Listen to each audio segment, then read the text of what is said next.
Arunima college जस्तो अहिले हामी यो उत्तर पूर्वी भेगमा रहेका छौँ काठमाडौँ उपत्यकाको र हामी एउटा इतिहास बोकेको अहिले चाहिँ हामी यो अरुणिमाको बारेमा कुरा गर्दाखेरि 35-36 वर्षको इतिहास छ। बीसीए कार्यक्रम चलाएका छौँ, बीबीएस कार्यक्रमहरू चलाएका छौँ र यी कार्यक्रमहरूको बारेमा जस्तो हामी यी कार्यक्रमहरू विगत केही वर्षदेखि चलाइरहेका छौँ, एकदम सफलतापूर्ण रूपबाट चलाइरहेका छौँ। देश विकासमा शिक्षा अभिन्न अङ्ग हो र शिक्षा विकासबाट नै देश विकास हुन्छ भन्ने उद्देश्यका साथ हामी लागेका छौँ। बीसीए प्रोग्राममा हाम्रो सुरुको सेमेस्टरदेखि अहिलेसम्म नै हाम्रो चाहिँ 100% नतिजा छ। यो हाम्रो साह्रै राम्रो नतिजा हो। यो हामीलाई गर्व लागेको छ। विद्यार्थीलाई हामीले भन्दाखेरि कि त जागिर खाने हो कि त जागिर दिने हो हैन। विद्यार्थीहरू जनरली यो दुईटा पर्सपेक्टिभबाट सोच्ने हो। कलेजको चाहिँ शैक्षिक स्तरका कुरा हेर्न सक्छौँ, हामी रिजल्टका कुराहरू हेर्न सक्छौँ।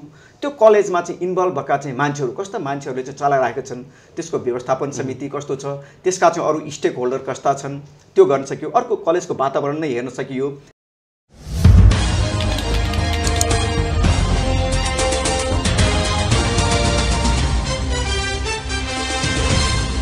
नमस्कार, केटिएम खबर.com को शैक्षिक विशेष संवादमा यहाँलाई स्वागत छ।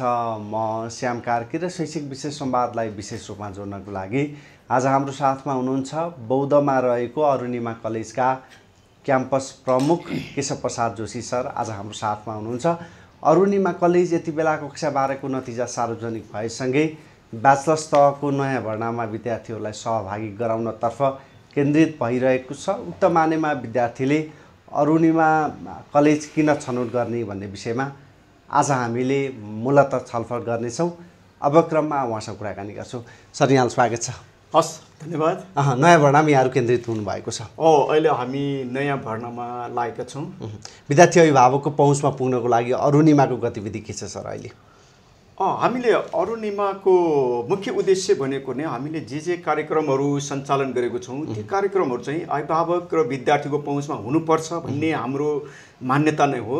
र त्यही मान्यता अनुरूप अहिले हामीले जुन कार्यक्रम जस्तो बीसीए कार्यक्रम चलाएका छौँ, बीबीएस कार्यक्रमहरू चलाएका छौँ र यी कार्यक्रमहरूको बारेमा जस्तो हामी यी कार्यक्रमहरू विगत केही वर्षदेखि चलाइरहेका छौँ, एकदम सफलतापूर्ण रूपबाट चलाइरहेका छौँ र यी कार्यक्रममा हामी एउटा जस्तो हाम्रो उद्देश्य जे छ नि एउटा विद्यार्थीहरूको ओभरअल डेभलपमेन्टलाई चाहिँ हामी लिएर अगाडि बढेका छौँ र त्यसमा अब विद्यार्थीहरूलाई जस्तो अब हाम्रो यो कार्यक्रमहरूमा चाहिँ कसरी बढी विद्यार्थीलाई समेट्न सकिन्छ भन्ने किसिमबाट सोच्दै जस्तो हाम्रो चाहिँ यो भौतिक पूर्वाधार विकासका कुरा, शैक्षिक विकासका कुराहरू, त्यस्तै गरी यो आर्थिक रूपमा पनि जस्तो अहिले आर्थिक पक्ष पनि वास्तवमा एकदम शोचनीय विषय बनेको छ र त्यो आर्थिक पक्षबाट पनि हामीले चाहिँ सोचिरहेका छौँ र ओभरअल चाहिँ हाम्रो मुख्य केन्द्रबिन्दु भनेको चाहिँ शैक्षिक स्तरका सुधारमा चाहिँ हामी अनवरत रूपमा लागिरहेका छौँ।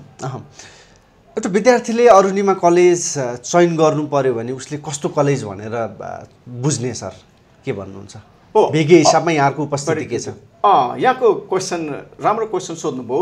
जस्तो अरुणिमा कलेज जस्तो अहिले हामी यो उत्तर पूर्वी भेगमा रहेका छौँ काठमाडौँ उपत्यकाको र हामी एउटा इतिहास बोकेको अहिले चाहिँ हामी यो अरुणिमाको बारेमा कुरा गर्दाखेरि 35-36 वर्षको इतिहास छ र कार्यक्रमहरू थप गर्दै जाने क्रममा हामीले +2 त्यस्तै गरी कलेजका कार्यक्रमहरू र ती कार्यक्रमहरूमा नि विभिन्न स्ट्रिमहरू थप्दै हामी आइरहेको छौँ र यो सबै कुरा चाहिँ कस्तो भन्दाखेरि हामी यो शैक्षिक क्षेत्रमै लागेको र हाम्रो मुख्य उद्देश्य भनेको नै यो देश विकासमा शिक्षा अभिन्न अङ्ग हो र शिक्षा विकासबाट नै देश विकास हुन्छ भन्ने उद्देश्यका साथ हामी लागेका छौँ र हामीले चाहिँ यो जुन अवस्थिति हाम्रो छ, जुन हामी चाहिँ यो अरुणिमा कलेज अहिले यहाँले हेर्नुभयो भने यो बौद्ध नजिकै रहेको छ, यो एउटा शान्त ठाउँमा रहेको छ। जस्तो हाम्रो यहाँको युनिक कुरा भनेको हामीले के भन्दाखेरि यो कुनै पनि त्यो क्राउडसँग हामी छैनौँ, शान्त ठाउँमा रहेको छौँ र अर्को कुरा भनेको शैक्षिक व्यवस्थापनमा चाहिँ हामी यसरी लागेका छौँ कि विभिन्न यो शैक्षिक क्षेत्रका एक्सपर्टहरूको सहयोग, उहाँहरू सँगसँगैको सहकार्यलाई हामीले आधार मानेर लागिरहेका छौँ। किन भन्दाखेरि मैले यहाँलाई अघि नै भने अरुणिमाको मुख्य मकसद भनेको नै हामी मुख्य केमा लाग्छौँ भन्दाखेरि शिक्षा विकासमा लाग्छौँ। हामी अरू खालका कुनै पनि गतिविधिमा हामी छैनौँ। जस्तो मान्नु शैक्षिक क्रियाकलाप साथसाथै अन्य क्रियाकलापमा लाग्ने साथीहरू पनि हुनुहुन्छ, तर हाम्रो उद्देश्य भनेको चाहिँ हामी जस्तो आम कलेजहरूको भिडभाडमा अरुणिमा कलेजले भिन्न काम के गर्ला सर? के गर्छ? अरुणिमा कलेजले भिन्न काम गर्ने कुरा के हो भन्नुभयो भने जस्तो हामीले एउटा कुरो त ओभरअल रूपमा हेर्दाखेरि सबै स्कुल कलेज भनेको शिक्षा प्रदान गर्नको लागि नै खुलेको हुन्छ। उद्देश्य एउटै रह्यो, सबैको त्यो नै हो र त्यसबाट कोही पनि अब विचलित हुने कुरा हुँदैन। तर अब के हो त भन्दाखेरि अरुणिमा कलेजको बारेमा भन्नुपर्दाखेरि हामीले जस्तो यहाँले हेर्न सक्नुहुन्छ अरुणिमाले दिएको एउटा इन्फ्रास्ट्रक्चरको कुरा हो। हामीले विद्यार्थीहरूको लागि चाहिने कक्षा कोठाहरू ठुला ठुला कक्षा कोठाहरू दिएका छौँ, फर्निचरको उचित व्यवस्थापन गरेको छौँ, लर्निङको लागि चाहिने जस्तो ल्याब लाइब्रेरीहरूमा हामी कहीँ पनि कम्प्रोमाइज नगरिकन विद्यार्थीले पूर्ण उसको 100% विकासको लागि के चाहिन्छ त्यो हामीले दिएका छौँ।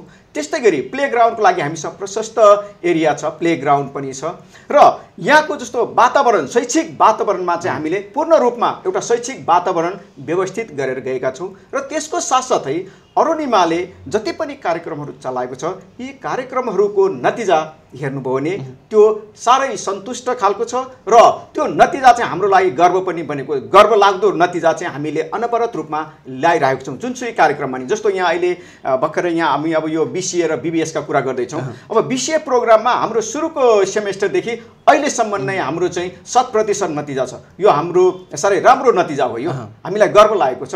किन भन्दाखेरि त्यहाँ लाग्ने शिक्षक कर्मचारी विद्यार्थी सबैको यो प्रयासबाट भएको छ। त्यस्तै गरी BBS तहमा पनि यो पनि कलेज तहकै प्रोग्राम छ BBS र त्यहाँ पनि हाम्रो नतिजा त्यही खालको एउटा राम्रो नतिजा चाहिँ त्यहाँ पनि हामीले हासिल गर्दै आएका छौँ र समग्रमा भन्नुपर्दाखेरि यो कलेजका यी नतिजाहरूले पनि हामीलाई चाहिँ एउटा मोटिभेट गरिरहेको छ अझ अगाडि बढ्न, अझ राम्रो गर्न र हाम्रो जुन सिस्टम हो त्यसलाई पनि हामीले दिनानुदिन त्यसलाई अपडेट गर्दै आएका छौँ। किनभने शैक्षिक क्रियाकलापहरू भनेको अथवा टिचिङ लर्निङको फिल्डमा पनि हामीले जुन आफूलाई अपडेट गर्नुपर्ने हो त्यो अपडेट गर्ने क्रममा पनि हामी लागिरहेका छौँ। जस्तो अहिले टेक्नोलोजीको कुरा गरौँ, टेक्नोलोजीमा चाहिँ अब हामीले आम रूपमा हाम्रा शिक्षक विद्यार्थी सबैजनालाई चाहिँ अभ्यस्त बनाउन सकेका छौँ। सबैजना चाहिँ इन्डिपेन्डेन्टली टेक्नोलोजी युज गर्न सक्ने भएका छन्। भनेको यी सबै कुराहरूले के देखाउँछ भन्दाखेरि अरुणिमाले शैक्षिक व्यवस्थापनमा आफ्नो किसिमबाट एउटा नयाँ गति लिएर अगाडि बढिरहेको छ र यी सबै यो जुन अरुणिमाले जे गरेको छ वास्तवमा यो गरेको भने समाजको लागि हो र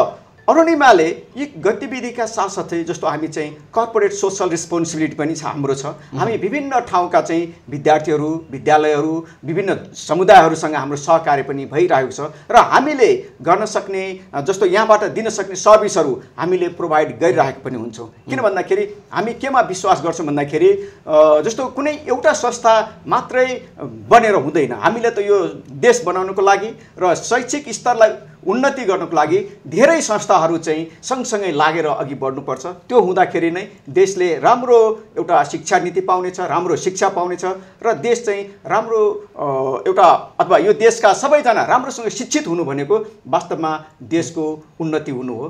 र यसरी हेर्दाखेरि हामी एउटा शिक्षालाई चाहिँ समग्र रूपमा यसका सबै पक्षलाई व्यवस्थित गरेर र सबै पक्षलाई समयानुकूल परिमार्जन गरेर अगाडि बढेका छौँ। जस्तो हुन्छ अब कक्षा 12 को नतिजा सार्वजनिक भइसकेको छ।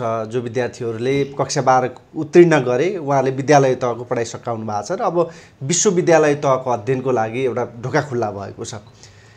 यति बेला विद्यार्थीहरू कलेजको प्राङ्गणमा आइरहँदाखेरि उहाँहरूको चासो चाहिँ के कुराहरूमा हुने रहेछ, के पाइरहनु भएको छ सर यहाँले? जस्तो अब जस्तो विद्यार्थीहरू अहिले यहाँले भने जस्तै स्कुल तह सिद्ध्याएर अब युनिभर्सिटी तहमा जाँदैछन् र अब यो बेलामा के छ भन्दाखेरि विद्यार्थीहरूमा पनि अहिले म्यासिभली विद्यार्थीहरूले के खोजिरहेछन् भने त्यो विषय छनौटमा उनीहरूले धेरै ध्यान दिएका छन्। जस्तो अब अहिले उनीहरूले जे विषय छान्छन् भोलि उनीहरू हुने त्यही नै हो भन्दाखेरि यो एउटा गम्भीर मोड पनि छ, विद्यार्थीहरूको लागि पनि एउटा गम्भीर मोड हो।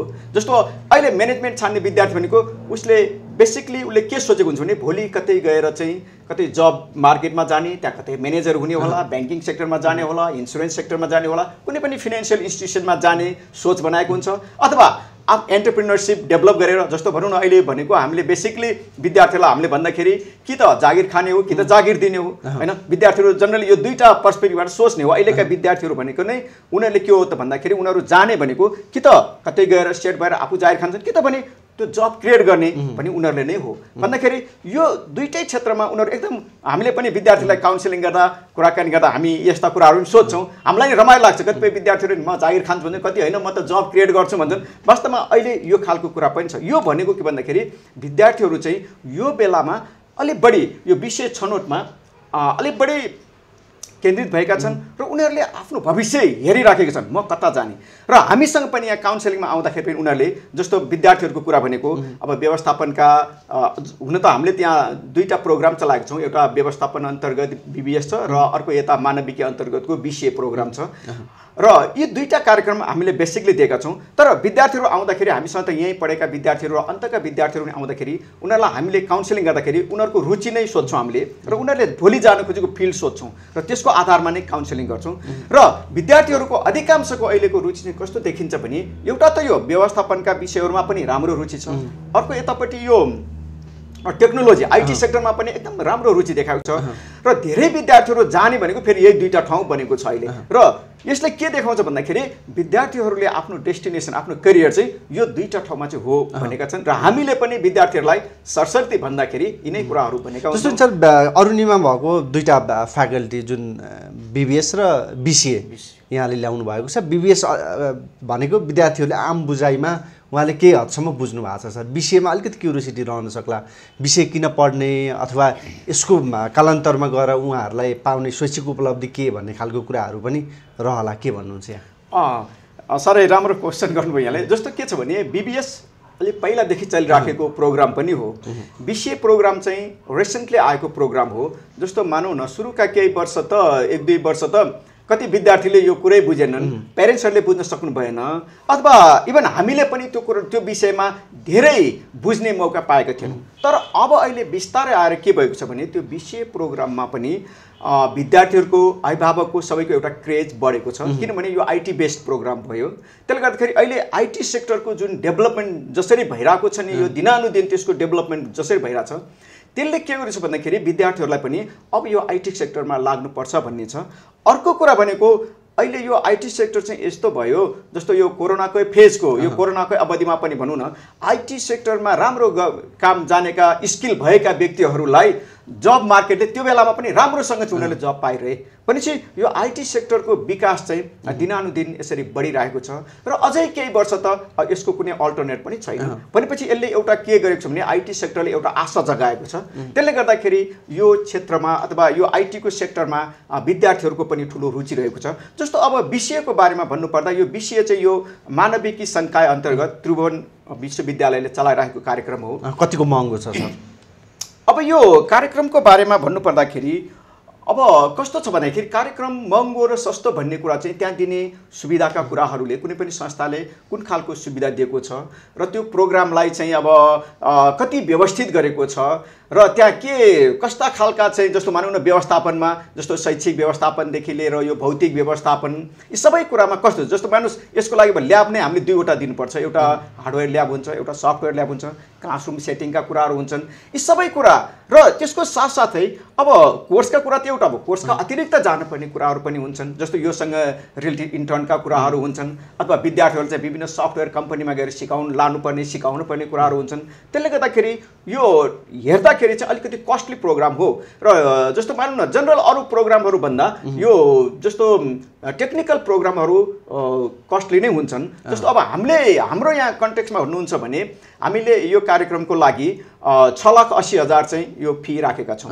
तर अब हामीले यहाँ के छ भन्दाखेरि विद्यार्थीहरूलाई फेरि उनीहरूको स्कोरको आधारमा दिने सुविधाहरू छ। त्यस्तै जस्तो हामीले बेसिकली विद्यार्थीलाई के गर्छ भन्दाखेरि दुईटा चाहिँ हाम्रो मापदण्ड छ। एउटा चाहिँ विद्यार्थीको शैक्षिक स्तर र अर्को भनेको आर्थिक अवस्था। यो दुईटा अवस्थालाई हेरेर फेरि हामीले त्यसमा स्कलरसिपहरू दिएका हुन्छौँ र व्यवस्थित किसिमबाट जस्तो मानौँ न विद्यार्थीहरूले चाहिँ उनीहरूको चाहिँ एउटा त मेरिटको आधारमा पाउने सुविधा पाउँछन्, अर्को भनेको आर्थिक अवस्था यदि न्यून छ तर त्यो विषय चाहिँ पढ्छु भन्ने हुँदाखेरि त्यस्ता विद्यार्थीहरूलाई पनि हामीले समेट्नुपर्ने हुन्छ।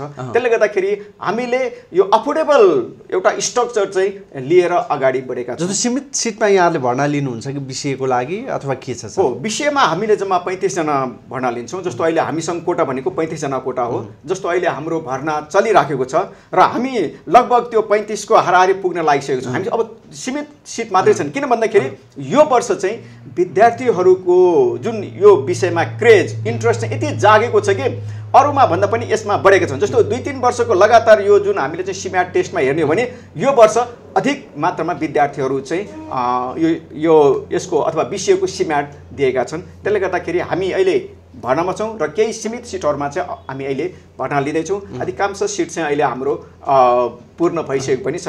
जस्तो मैले यहाँकै कुरालाई जोडेँ सर, BCA जो विद्यार्थीहरूले यो फ्याकल्टी अध्ययन गर्नुहुन्छ उहाँहरूको सम्भावित जब सेन्टरहरू के रहन सक्छ अथवा सम्भावित शैक्षिक उपलब्धिहरू के रहन सक्छ सर? जस्तो अब BCA पढ्ने विद्यार्थीहरूले भनेको भोलि उनीहरू जस्तो नेसनल मार्केट, इन्टरनेसनल मार्केट, जुनसुकै मार्केटमा पनि उनीहरूले आफ्नो सिपको सदुपयोग गर्न सक्छन् र यो चाहिँ एउटा डिमान्डिङ विषय भएकोले र डिमान्डिङ स्किल भएकोले उनीहरूको लागि विश्व बजार खुल्ला हुन्छ र उनीहरूले जान सक्ने ठाउँहरू भनेको जस्तो सफ्टवेयर इन्जिनियरिङको कुरा भयो, सफ्टवेयर इन्जिनियरिङ भयो, त्यस्तै वेब डेभलपरको रूपमा उनीहरूले काम गर्न सक्छन्, त्यस्तै IT कन्सल्ट्यान्टको रूपमा पनि काम गर्न सक्छन्, जस्तो गेम डेभलपर हुन सक्छन् उनीहरू, त्यस्तै गरी यो नेटवर्क एडमिनिस्ट्रेटरका कुरा भयो, डेटा साइन्टिस्ट भयो, भनेपछि त्यहाँ अनगिन्ती ठाउँहरू छन् र किन भन्दाखेरि यी सबै फिल्डहरू भनेको उनीहरूको स्पेसलाइजेसनको आधारमा विद्यार्थीहरू चाहिँ विभिन्न ठाउँमा जान सक्छन् र उनीहरूले आफूलाई एउटा विश्व बजारमा एकदमै सक्षम रूपमा चाहिँ पाउने पनि छन्। ग्लोबल मार्केटमा उहाँहरू सस्टेन हुनुहुन्छ एकदम। उहाँहरू सजिलै सस्टेन हुनुहुन्छ। किन भन्दाखेरि मैले यहाँलाई अघि नै पनि भने यो अहिलेको जुन यो IT सेक्टर छ यो एभर ग्रोइङ, यो ग्रोइङ फेजमा छ र यो अवस्थामा अहिले विश्वले नै धेरैभन्दा धेरै जनशक्ति चाहिँ यो IT सेक्टरकै खोजेको हुन्छ र त्यसले गर्दाखेरि उहाँहरू धेरै ठाउँमा जान सक्नुहुन्छ। अर्को कुरा भनेको यो BCA को अर्को मेजर चार्म कस्तो पनि छ भने एउटा त IT को सेक्टरमा जाने स्किल त उहाँहरूको डेभलप भयो नै, अर्को त्यो विषय कम्बिनेसनहरू यस्तो छ जस्तो त्यहाँ पढ्ने विद्यार्थीहरूले सोसियोलोजी पढेका हुन्छन्, उनीहरूको समाजसँगको पनि कनेक्सन त्यहाँ बनाइदिएको हुन्छ, त्यस्तै म्याथमेटिक्स पढ्छन्, अकाउन्टेन्सी पढ्छन्, भनेको उनीहरू त्यो यो टेक्नोलोजीलाई चाहिँ आइसोलेसनमा पढाएको छैनन्, इन्टिग्रेसन पनि गरिराखेका छन्।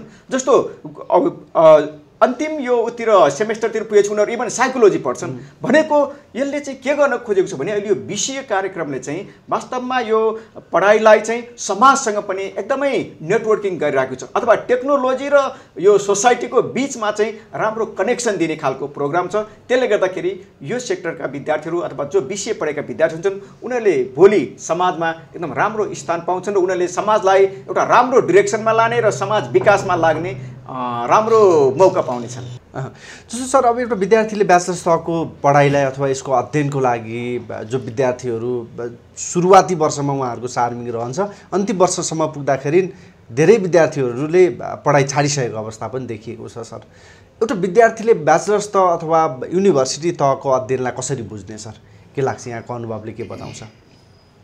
अब यो हायर एजुकेसनमा गइसकेपछि यहाँले भने जस्तै यो विद्यार्थीहरूको इन्ट्रेस्ट चाहिँ जस्तो कन्टिन्युएसनको कुरामा केही समस्या छ, तर कहाँ चाहिँ छ भन्दाखेरि सबै प्रोग्राममा त्यो समस्या छ म भन्दिनँ। केही प्रोग्रामहरूमा चाहिँ समस्या छ तर अरू प्रोग्रामहरूमा राम्ररी गएको छ। जस्तो यसो हेर्दाखेरि अलि यो थ्योरेटिकल विषयहरूमा विद्यार्थीहरू अलि त्यो इन्ट्रेस्ट नदेखाएको जस्तो देखिन्छ, कन्टिन्युएसन छैन। तर तपाईँले यदि हेर्नुभयो भने टेक्निकल विषयहरूमा जस्तो IT बेस्ड प्रोग्रामहरू हेर्नुहोस्, मेडिकलका कोर्सहरू नै हेर्नुहोस्, ती ठाउँहरूमा हो भने फेरि विद्यार्थीहरूको कुनै पनि क्रेज घटेको छैन। र एउटा के चाहिँ छ भने केही ठाउँका कुनै कोर्समा चाहिँ विद्यार्थीहरू यस्तो छ उनीहरू सर्टेन एउटा प्लेटफर्मको रूपमा मात्रै त्यो विषय पढिरहेका छन्, अर्को अपर्च्युनिटी आउनासाथ बरु पढाइ नै छोडेर जबतिर जम्प गर्ने खालको यस्तो ट्रेन्ड पनि पाइएको चाहिँ छ। तर अधिकांश ठाउँमा चाहिँ त्यो छैन, केही विषयहरूमा चाहिँ त्यस्तो पाइन्छ र त्यसले एउटा के पनि देखाएको छ भने जस्तो सुरुमा चाहिँ विद्यार्थी सङ्ख्या राम्रो हुन्छ, त्यो नेसनल लेभलमै त्यस्तो देखेको छ, सुरुमा राम्रो हुन्छ तर पछि गएर सटक घटिराखेको हुन्छ र त्यो चाहिँ अब एउटा के भन्दाखेरि स्पष्ट रूपमा यसमा हेर्दाखेरि चाहिँ जस्तो त्यो प्रोग्रामको स्ट्यान्डर्डका कुराहरू पनि भए र त्यो प्रोग्रामले चाहिँ उनीहरूलाई जस्तो विद्यार्थीलाई के विश्वस्त हुनुपर्छ भने यो प्रोग्राम गरेपछि मैले सोचेको मेरो इन्ट्रेस्ट अथवा मेरो करियर जे हो त्यो पुरा हुन्छ भन्ने लाग्यो भने उनीहरू कन्टिन्युटी गरेका छन्। जस्तो मान्नुहोस् न यो BCA पढ्ने विद्यार्थी भन्नुहोस्, अब BIT का विद्यार्थीहरू भन्नुहोस् अथवा मेडिकल फिल्डका विद्यार्थी भन्नुहोस्, यस्ता कैयौँ फिल्डहरू छन् त्यहाँ कसैले पनि छोडेका हुँदैनन्। तर केही फिल्डहरूमा जस्तो ह्युमेनिटिजका केही फिल्डहरू, त्यस्तै यो व्यवस्थापनका केही फिल्डहरूमा चाहिँ विद्यार्थीहरू चाहिँ जस्ट उनीहरू चाहिँ त्यही मात्रै हो भनेर नलाग्ने ब्याचलर्स त पढ्दै गर्दाखेरि आफूले पनि केही जब गरौँ अथवा अर्निङसँगै पढाइले पनि अगाडि बढाउँ भन्ने विद्यार्थीहरूको लागि ले गर्दाखेरि यो कहीँ कतै पढाइमा डिस्टर्ब भएको त होइन सर? के लाग्छ यहाँ एउटा समस्या के छ भन्नु होला भने जस्तो हाम्रा विद्यार्थीहरू जो युनिभर्सिटी लेभलका विद्यार्थीहरू हुन्छन् जेनरली यो बाहिर देशहरूको ट्रेन्ड हेर्ने हो भने उनीहरू पढ्ने र जब गर्ने सँगसँगै गरेका हुन्छन् र त्यो अर्निङ र लर्निङ सँगसँगै हुँदाखेरि उनीहरूलाई केही हदसम्म सजिलो पनि भएको छ। जस्तो हामीलाई एउटा समस्या के छ भन्दाखेरि जस्तो हाम्रो जब मार्केट हेर्ने हो भने जनरली यहाँ चाहिँ के छ भन्दाखेरि लर्निङको लागि चाहिँ हामीले प्रेरित गरेको हुन्छौँ, तर अर्निङको लागि जस्तो कुनै विद्यार्थीलाई म 2 घन्टा काम गरेर पढ्छु नि त भन्यो भने उसले 2 घन्टा काम कहाँ गर्ने त? हामीसँग त्यो खालको प्लेटफर्म नै भएन र हामीले त्यो खालको सिस्टम डेभलप गर्न नसकेको चाहिँ देखिन्छ।